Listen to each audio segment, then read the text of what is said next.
Hello dear viewers. Punjab university द्वारा इस बार semester 1, semester 3, semester 5 और सेमेस्टर 6 के जो एग्ज़ाम्स हैं वो ऑनलाइन मोड में करवाए जा रहे हैं। अगर आप भी सेमेस्टर 1, सेमेस्टर 3, 5 या 7 सेमेस्टर के स्टूडेंट हैं तो आपको कुछ बातों का ध्यान रखना है ताकि आपको किसी भी तरह की प्रॉब्लम ना आए एग्ज़ाम के टाइम पे। तो ये इंस्ट्रक्शंस है, ये इंस्ट्रक्शंस आपको डिटेल में पढ़ लेनी है। इंस्ट्रक्शंस आप ये कैसे डाउनलोड कर सकते हैं ये भी मैं आपको बता दूंगा। देखिए मेन क्या है, आपको यहाँ पे date sheet, notice board, time slot, आपको पता ही है 2 टाइम स्लॉट बनाए गए हैं, 9:30 से 12:30 वाला और 1:30 से 4:30 वाला। उसके बाद क्वेश्चन पेपर डाउनलोड, आपको क्वेश्चन पेपर डाउनलोड करना और उसके बाद आंसर लिखने हैं। क्वेश्चन पेपर कहाँ पे अवेलेबल होगा उसकी भी वेबसाइट का लिंक दिया हुआ, देखिए online.puexam.in। यहाँ से आप क्वेश्चन पेपर्स डायरेक्टली डाउनलोड कर सकते हैं। तो ये स्टूडेंट की रिस्पॉन्सिबिलिटी है कि वो सही वाला क्वेश्चन पेपर डाउनलोड करे। किसी ने उसको क्वेश्चन पेपर फॉरवर्ड किया है, वो अगर उसकी रिस्पॉन्सिबिलिटी है कि वो यहीं से ही डाउनलोड करे ऑथेंटिक वाला, ओरिजिनल वाला क्वेश्चन पेपर। तो ये होगा टाइम स्लॉट, और इसमें देखिए ये बताया गया है कि आपको डाउनलोड करने के लिए कब लिंक अवेलेबल होगा। तो सुबह वाला जो टाइम स्लॉट है उसमें क्वेश्चन पेपर डाउनलोड करने का टाइम 9:10 से स्टार्ट हो जाएगा और 12:30 के बाद डीएक्टिवेट हो जाएगा। उसके बाद आप इस क्वेश्चन पेपर को डाउनलोड नहीं कर सकते। ऐसे ही जो सेकंड टाइम स्लॉट है 1:30 बजे से, जिसमें एग्ज़ाम स्टार्ट होगा, तो आप 1:10 से क्वेश्चन पेपर डाउनलोड कर सकते हैं और उसके बाद 4:30 बजे जो है डीएक्टिवेट कर दिया जाएगा। इसके अलावा क्वेश्चन पेपर में सारी की सारी इंस्ट्रक्शंस दी जाएंगी, वो आपने ध्यान से पढ़नी है और अलग से कोई भी इंस्ट्रक्शंस नहीं दी जाएंगी। और duration of paper question paper पे रिटर्न भी होगा। बाकी कितने क्वेश्चन पेपर में से कितने क्वेश्चंस अटेम्प्ट करने हैं, कितने आप छोड़ सकते हैं, चॉइस वगैरह, वो सब क्वेश्चन पेपर में होगा। यहाँ पे एक बात ध्यान देने वाली ये है कि आपको ये क्वेश्चन पेपर जो है ब्लू बॉल पॉइंट पेन से ही अटेम्प्ट करना है, इस बात का आपको ध्यान रखना है। उसके बाद बात करते हैं कि आपको आंसर्स राइट करने के लिए जो अंडर ग्रेजुएट के स्टूडेंट्स हैं, तो अंडर ग्रेजुएट कोर्स वाले स्टूडेंट्स को A4 साइज़ शीट यूज़ करनी है और वो मैक्सिमम 20 शीट्स को यूज़ कर सकते हैं। और पोस्ट ग्रेजुएट स्टूडेंट्स जो हैं वो A4 साइज़ की शीट्स यूज़ कर सकते हैं, मैक्सिमम 24। और ये भी ध्यान रखना है कि only one side of the sheet should be used. आपको एक ही तरफ लिखना है, दूसरी तरफ नहीं लिखना है।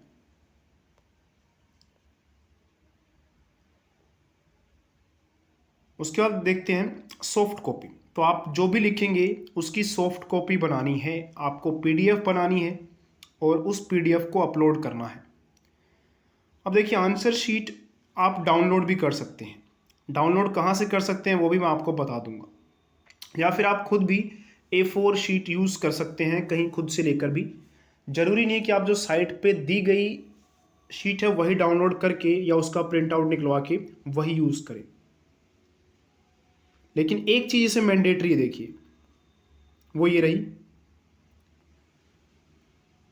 जो फर्स्ट पेज है ना, वहाँ पे जो कैंडिडेट को अपने सारे के सारे पर्टिकुलर्स भरने होते हैं, फर्स्ट पेज पे वो जो सॉफ्ट कॉपी में दिखाया जाएगा, यानी कि जो अभी मैं आपको दिखाऊंगा लिंक में, जो फर्स्ट पेज है वो सेम होना चाहिए। और रोल नंबर भी आपको सिर्फ और सिर्फ फर्स्ट पेज पे ही लिखना है, ये भी स्पेशली कहा गया यहाँ पे, देखिए।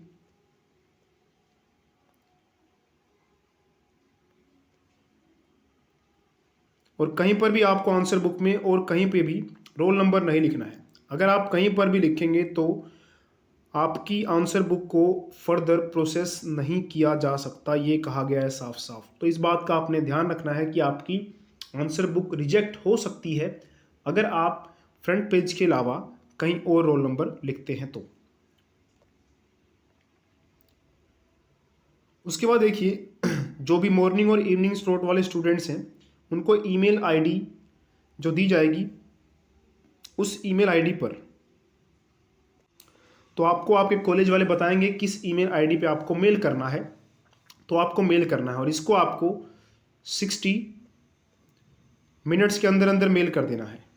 यानी कि जैसे ही टाइम ख़त्म हुआ, जैसे फर्स्ट स्लॉट जो है वो है 12:30 बजे तक, तो 12:30 बजे के बाद आपके पास 60 मिनट्स का टाइम है। उतने टाइम में आपको पेपर जो है सबमिट कर देना है, यानी कि ईमेल पर सेंड कर देना है। और एक बात ध्यान रखिएगा कि आप उसको जो ईमेल आईडी पे आपको सेंड करने को कहा गया है उस ईमेल आईडी पे तो आपने सेंड करना है, अपनी ईमेल आईडी पर भी ज़रूर सेंड कर लीजिएगा। इन केस अगर उनको ईमेल नहीं पहुंचा तो आपके पास प्रूफ रहेगा कि आपने 12:30 के बाद यानी कि 60 मिनट्स के अंदर अंदर ईमेल किया था, तो इसलिए ये ज़रूर करना है। और आपको जितनी भी शीट्स यूज़ करेंगे उन सभी शीट्स को एक सिंगल पीडीएफ में कन्वर्ट करना है।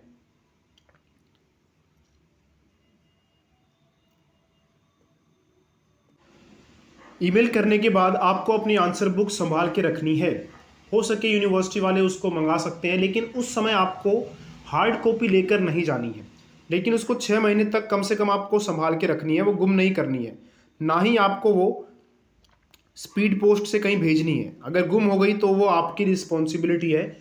अगर यूनिवर्सिटी वालों ने उसकी डिमांड की तो आपको शो करनी पड़ेगी, इसलिए गुम नहीं करनी है। कम से कम एग्ज़ाम के बाद 6 महीने तक उसे संभाल के रखनी है। उसके बाद देखिए आपको कैसे एक सिंगल पीडीएफ बनाना है, उसका एक डेमो वीडियो आपको मिलेगा। और वो वीडियो कहाँ से आप देख सकते हैं? online.puexam.in इस वेबसाइट पर जाके आराम से देख सकते हैं। आंसर शीट को पीडीएफ फॉर्मेट में ही आपको ईमेल करना है, जेपीईजी फॉर्मेट में नहीं करना, ये भी आपको ध्यान रखना है।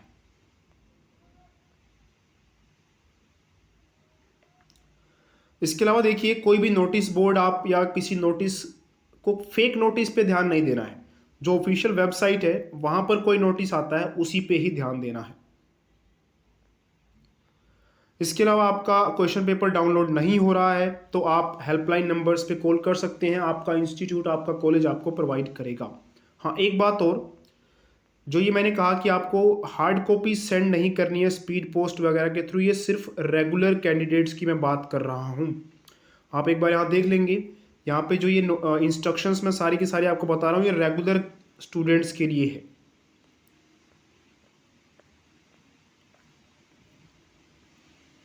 इसके अलावा विजुअली इम्पेयर्ड या डिसेबल्ड स्टूडेंट्स जो हैं उनको अलाउड है कि वो असिस्टेंस यूज़ कर सकते हैं, स्क्राइब यूज़ कर सकते हैं। मतलब स्क्राइब वो होता है जो उनकी जगह पे लिखता है ना, तो स्क्राइब या राइटर को यूज़ कर सकते हैं, जैसे कि यूनिवर्सिटी रूल्स में बताया गया है।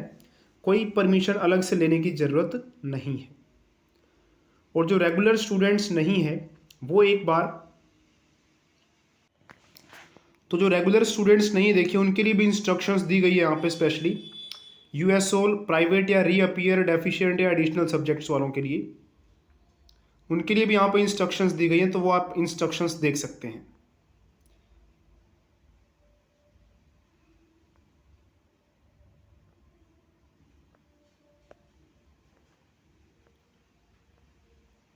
तो उनको हार्ड कॉपी सबमिट करने को कहा गया है, तो उनको इस बात का ध्यान रखना है।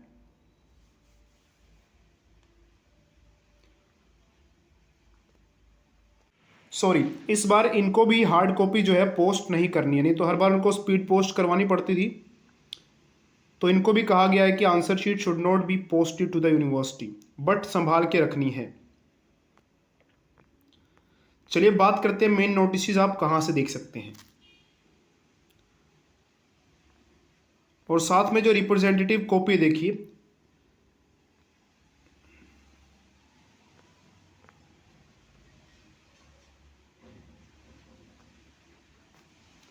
इस तरह का देखिए, आप चाहे तो इनका प्रिंट आउट निकलवा सकते हैं।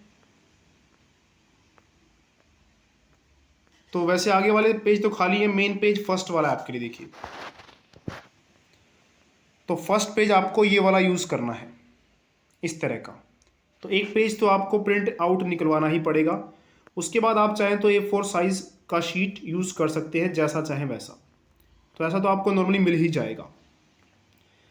ये है अंडर ग्रेजुएट स्टूडेंट्स के लिए जो फ्रंट पेज आपको यूज़ करना है, यहाँ पर आपको अपने पर्टिकुलर्स भरने हैं, यहीं पे आपको रोल नंबर वगैरह भरना है और किसी भी शीट पर रोल नंबर नहीं भरना है, इस बात का आपको ध्यान रखना है।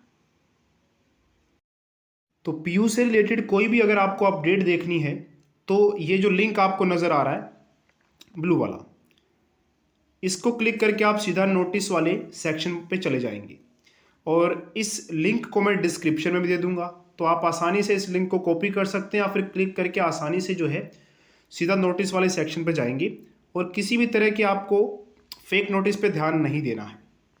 तो ये देखिए नोटिस बोर्ड आ गया, यहाँ आपको सारी की सारी अपडेट्स मिलती रहेंगी।